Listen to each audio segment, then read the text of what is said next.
तर्जुमा कंजुल ईमान और तफसीर खजाइनुल इरफान सूरत अल बकरह चौथा रुकू। और याद करो जब तुम्हारे रब ने फरिश्तों से फरमाया मैं जमीन में अपना नायब बनाने वाला हूँ, बोले क्या ऐसे को नायब करेगा जो उसमें फसाद फैलाएगा और खून बहाएगा, और हम तुझे सराहते हुए तेरी तस्बीह करते हैं और तेरी पाकी बोलते हैं। फरमाया मुझे मालूम है जो तुम नहीं जानते। और अल्लाह ताला ने आदम को सारी चीजों के नाम सिखाए, फिर सब चीजों को फरिश्तों पर पेश करके फरमाया सच्चे हो तो उनके नाम तो बताओ। बोले पाकी है तुझे हमें कुछ इल्म नहीं मगर जितना तूने हमें सिखाया, बेशक तू ही इल्म और हिकमत वाला है।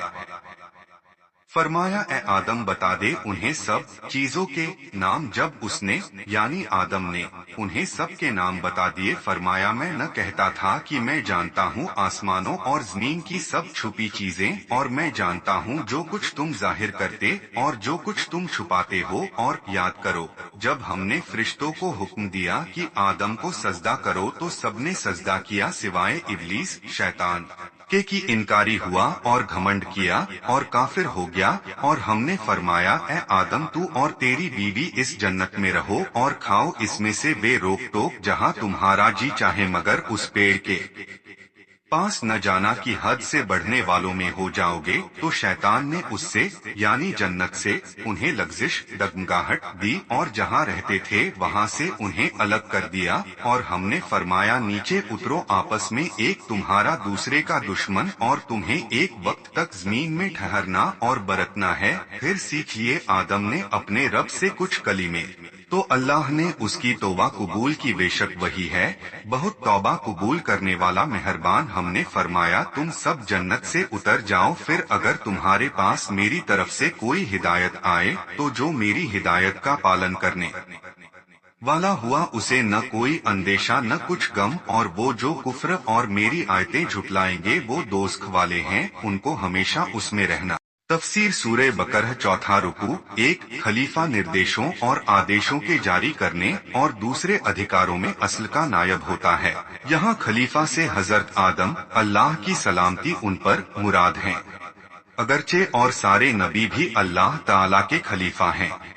हजरत दाऊद अलैहिस्सलाम के बारे में फरमाया या दाऊदो इन्ना जलना का खलीफतन फिलदे, सूरे सौद आयत 26, यानी ए दाऊद बेशक हमने तुझे जमीन में नायब किया तो लोगों में सच्चा हुक्म कर। फरिश्तों को हजरत आदम की खिलाफत की खबर इसलिए दी गई कि वो उनके खलीफा बनाए जाने की हिकमत रहस्य पूछ कर मालूम कर लें और उन पर खलीफा की बुजुर्गी और शान जाहिर हो कि उनको पैदाइश से पहले ही खलीफा का लक़ब अता हुआ और आसमान वालों को उनकी पैदाइश की खुशखबरी दी गई। इसमें बंदों को तालीम है कि वो काम से पहले मशवरा किया करें और अल्लाह ताला इससे पाक है कि उसको मशवरे की जरूरत हो। दो फरिश्तों का मकसद एतराज या हजरत आदम पर लांछन नहीं बल्कि खिलाफत का रहस्य मालूम करना है और इंसानों की तरफ फसाद फैलाने की बात जोड़ना। इसकी जानकारी या तो उन्हें अल्लाह ताला की तरफ से दी गई हो या लौहे महफूज से प्राप्त हुई हो या खुद उन्होंने जिन्नात की तुलना में अंदाजा लगाया हो। तीन यानी मेरी हिकमतें रहस्य तुम पर जाहिर नहीं। बात यह है कि इंसानों में नबी भी होंगे, औलिया भी, उल्मा भी, और वो इल्म और अमल दोनों एतिबार से फजीलतों के पूरक होंगे। चार अल्लाह ताला ने हजरत आदम अलैहिस्सलाम पर तमाम चीजें और सारे नाम पेश करमाकर उनके नाम, विशेषताएं, उपयोग, गुण इत्यादि सारी बातों की जानकारी उनके दिल में उतार दी। पाँच यानी अगर तुम अपने इस ख्याल में सच्चे हो कि मैं कोई मखलूक तुमसे ज्यादा जगत में पैदा न करूंगा और खिलाफत के तुम ही हकदार हो तो इन चीजों के नाम बताओ, क्योंकि खलीफा का काम तसरूफ यानी इख्तियार और तदबीर, इंसाफ और अदल है और यह बगैर इसके संभव नहीं कि खलीफा को उन तमाम चीजों की जानकारी हो जिन पर उसको पूरा अधिकार दिया गया और जिनका उसको फैसला करना है। अल्लाह ताला ने हजरत आदम अलैहिस्सलाम के फरिश्तों पर अफजल होने का कारण जाहिरी इल्म फरमाया। इससे साबित हुआ कि नामों का इल्म अकेलेपन और तन्हाइयों की इबादत से बेहतर है। इस आयत से यह भी साबित हुआ कि नबी फरिश्तों से ऊंचे हैं। 6 इसमें फरिश्तों की तरफ से अपने इज्ज यानी लाचारी और गलती का एतराफ और इस बात का इजहार है कि उनका सवाल केवल जानकारी हासिल करने के लिए था, न कि एतराज की नियत से। और अब उन्हें इंसान की फजीलत यानी बड़ाई और उसकी पैदाइश का रहस्य मालूम हो गया जिसको वो पहले न जानते थे। 7 यानी हजरत आदम अलैहिस्सलाम ने हर चीज का नाम और उसकी पैदाइश का राज बता दिया। 8 फरिश्तों ने जो बात जाहिर की थी वह यह थी कि इंसान फसाद फैलाएगा, खून खराबा करेगा, और जो बात छुपाई थी वह यह थी कि खिलाफत के हकदार वो खुद हैं और अल्लाह ताला उनसे ऊंची और जानकार कोई मखलूक पैदा न फरमाएगा। इस आयत से इंसान की शराफत और इल्म की बड़ाई साबित होती है, और यह भी कि अल्लाह ताला की तरफ तालीम की निस्बत करना सही है, अगरचे उसको मुअल्लिम यानी उस्ताद न कहा जाएगा, क्योंकि उस्ताद पेशावर तालीम देने वाले को कहते हैं। इससे यह भी मालूम हुआ कि सारे शब्दकोश, सारी ज़बानें अल्लाह ताला की तरफ से हैं। यह भी साबित हुआ कि फरिश्तों के इल्म और कमालात में बढ़ोतरी होती है। 9 अल्लाह ताला ने हजरत आदम अलैहिस्सलाम को सारी सृष्टि का नमूना और रूहानी व जिस्मानी दुनिया का मजमुआ बनाया और फरिश्तों के लिए कमाल हासिल करने का साधन किया, तो उन्हें हुक्म फरमाया कि हजरत आदम को सजदा करें, क्योंकि इसमें शुक्रगुजारी, कृतज्ञता और हजरत आदम के बड़पन के एतराफ और अपने कथन की माफी की शान पाई जाती है। कुछ विद्वानों ने कहा है कि अल्लाह ताला ने हजरत आदम को पैदा करने से पहले ही सजदे का हुक्म दिया था। उसकी सनद यह आयत है, इज़ा सब्बैतु व नफ़ख्तु फीहे मिर रूही लहू साजिदीन, सूरह अल-हिजर आयत 29, यानी फिर जब मैं उसे ठीक बना लूं और उसमें अपनी तरफ की खास इज़्ज़त वाली रूह फूंकूं तो तुम उसके लिए सजदे में गिरना। सजदे का हुक्म सारे फरिश्तों को दिया गया था, यही सबसे ज्यादा सही है। खाजिन सजदा 2 तरह का होता है, एक इबादत का सजदा जो पूजा के इरादे से किया जाता है, दूसरा आदर का सजदा जिससे किसी की ताजीम मंजूर होती है, न कि इबादत। इबादत का सजदा अल्लाह ताला के लिए खास है, किसी और के लिए नहीं हो सकता, न किसी शरीयत में कभी जायज हुआ। यहाँ जो मुफस्सिरीन इबादत का सजदा मुराद लेते हैं वो फरमाते हैं कि सजदा खास अल्लाह ताला के लिए था और हजरत आदम किबला बनाए गए थे, मगर यह तर्क कमजोर है, क्योंकि इस सजदे से हजरत आदम का बड़पन, उनकी बुजुर्गी और महानता जाहिर करना मकसूद थी। जिसे सजदा किया जाए उसका सजदा करने वाले से उत्तम होना कोई जरूरी नहीं, जैसा कि काबा हजूर सैयदुल अंबिया का किबला और मस्जूद इलैह अर्थात जिसकी तरफ सजदा हो है, जबकि हुजूर उससे अफजल उत्तम हैं। दूसरा कथन यह है कि यहाँ इबादत का सजदा न था बल्कि आदर का सजदा था और खास हजरत आदम के लिए था, जमीन पर पेशानी रखकर था, न कि सिर्फ झुकना। यही कथन सही है और इसी पर सर्वानुमति है। मदारिक आदर का सजदा पहली शरीयत में जायज था, हमारी शरीयत में मना किया गया। अब किसी के लिए जायज नहीं, क्योंकि जब हजरत सलमान अल्लाह उनसे राजी हो ने हुजूर सल्लल्लाहु अलैहि वसल्लम को सजदा करने का इरादा किया, तो हुजूर ने फरमाया मखलूक को न चाहिए कि अल्लाह के सिवा किसी को सजदा करे। मदारिक फरिश्तों में सबसे पहले सजदा करने वाले हजरत जिब्रील हैं, फिर मिकाईल, फिर इसराफील, फिर इजराइल, फिर और करीबी फरिश्ते। यह सजदा शुक्रवार के रोज बाल के वक्त से असर तक किया गया। एक कथन यह भी है कि करीबी फरिश्ते 100 बरस और एक कथन में 500 बरस सजदे में रहे। शैतान ने सजदा न किया और घमंड के तौर पर यह सोचता रहा कि वह हजरत आदम से उच्चतर हैं और उसके लिए सजदे का हुक्म माज़ल्लाह हिकमत समझदारी के खिलाफ है। इस झूठे अकीदे से वह काफिर हो गया। आयत में साबित है कि हजरत आदम फरिश्तों से ऊपर हैं कि उनसे उन्हें सजदा कराया गया। घमंड बहुत बुरी चीज है, इससे कभी घमंडी की नौबत कुल तक पहुंचती है। 10 इससे गेहूं या अंगूर वगैरह मुराद हैं। जलालैन 11 जुल्म के मानी है किसी चीज को बेमहल वस करना, यह मना है और अंबियाए किराम मासूम हैं।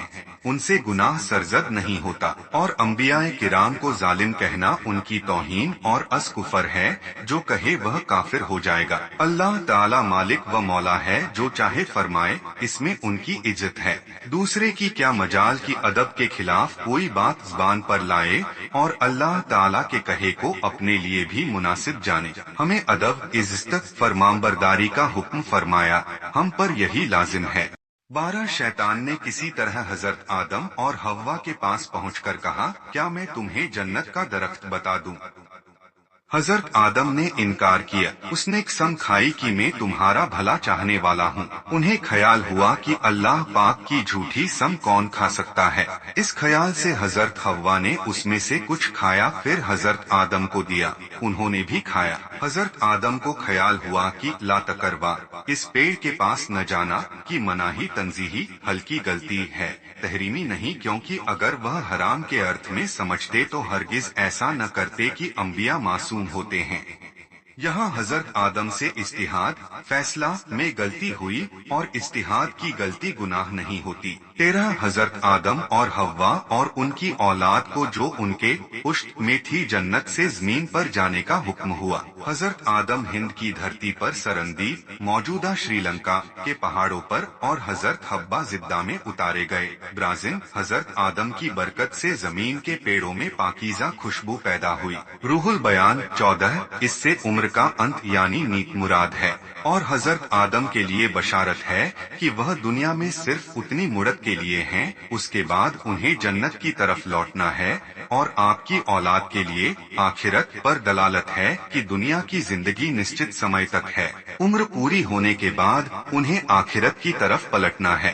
15 آدم علیہ السلام نے زمین پر آنے کے بعد 300 برس تک حیا، لجا سے آسمان کی طرف سر نہ اٹھایا، اگرچہ حضرت داؤد علیہ السلام بہت رونے والے تھے، آپ کے آنسو تمام زمین والوں کے آنسوؤں سے زیادہ ہیں، مگر حضرت آدم علیہ السلام اتنا روئے کہ آپ کے آنسو حضرت داؤد علیہ السلام اور تمام زمین والوں کے آنسوؤں کے جوڑ سے بڑھ گئے۔ برازن، طبرانی، حاکم، ابو نعیم اور بہقی نے حضرت علی مرتضی اللہ ان سے راضی رہے سے مرفوعاً روایت کی ہے کہ جب حضرت آدم پر عتاب ہوا تو آپ توبہ کی فکر میں حیران تھے۔ اس پریشانی کے عالم میں یاد آیا کہ پیدائش کے وقت میں نے سر اٹھا کر دیکھا تھا کہ عرش پر لکھا ہے لا الہ الا اللہ محمد الرسول اللہ۔ میں سمجھا تھا کہ اللہ کی بارگاہ میں وہ رتبہ کسی کو حاصل نہیں جو حضرت محمد، اللہ کے درود ہوں ان پر اور سلام، کو حاصل ہے،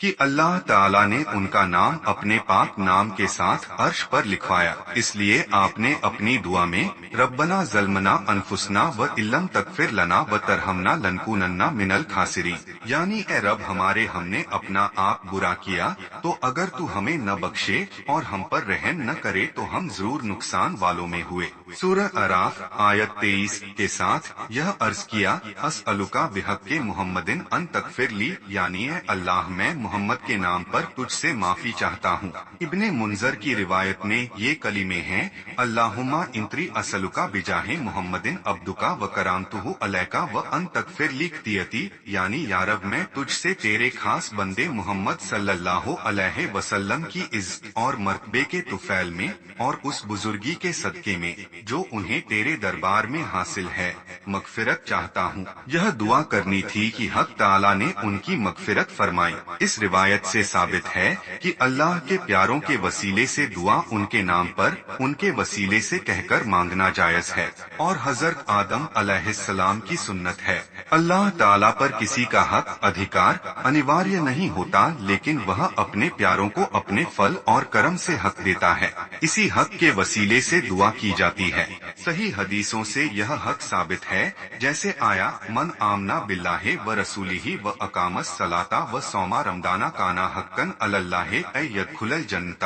حضرت آدم علیہ السلام کی توبہ 10ویں محرم کو قبول ہوئی۔ جنت سے نکالے جانے کے وقت اور نعمتوں کے ساتھ عربی زبان بھی آپ سے سلب کر لی گئی تھی، اس کی جگہ زبان مبارک پر سریانی جاری کر دی گئی تھی۔ توبہ قبول ہونے کے بعد پھر عربی زبان عطا ہوئی۔ تہ العزیز، توبہ کی اصل اللہ کی طرف پلٹنا ہے۔ اس کے 3 بھاگ ہیں، ایک اعتراف یعنی اپنا گناہ تسلیم کرنا، दूसरे निदामत यानी गुनाह की शर्म, तीसरे कभी गुनाह न करने का एहद। अगर गुनाह तलाफी के काबिल हो तो उसकी तलाफी भी लाजिम है, जैसे नमाज छोड़ने वाले की तौबह के लिए पिछली नमाजों का अदा करना अनिवार्य है। तौबह के बाद हजरत जिब्रील ने जमीन के तमाम जानवरों में हजरत आदम अलैहिस्सलाम की खिलाफत का ऐलान किया और सब पर उनकी फरमानबरदारी अनिवार्य होने का हुक्म सुनाया। सबने हुक्म मानने का इजहार किया। 16 यह ईमान वाले नेक आदमियों के लिए खुशखबरी है कि न उन्हें बड़े हिसाब के वक्त खौफ हो और न आखिरत में गम। वो बेगम जन्नत में दाखिल होंगे।